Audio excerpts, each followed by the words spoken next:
আসসালামু আলাইকুম। কি অবস্থা সবার, কেমন আছেন? আজকে সকাল থেকে হচ্ছে অনেক ঝড় তুফান গেছিল। পরে মানে জোহরের পর থেকে বৃষ্টি হয়েছে, তাও বেশি হয় নাই, মোটামুটি বৃষ্টি হয়েছে। আপনারা দেখতে পাচ্ছেন আকাশে এখনো বৃষ্টি আছে, এখনো কালো অন্ধকার হয়ে আছে। ঠিক আছে,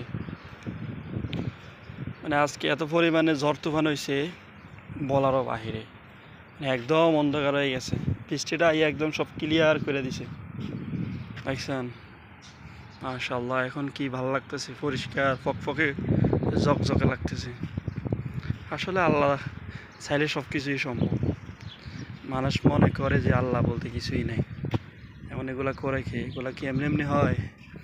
এই যে আকাশ, এই যে জমিন, এই যে বৃষ্টি তুফান ঝড়, দেয় কে? এগুলো আল্লাহ তো দেয়।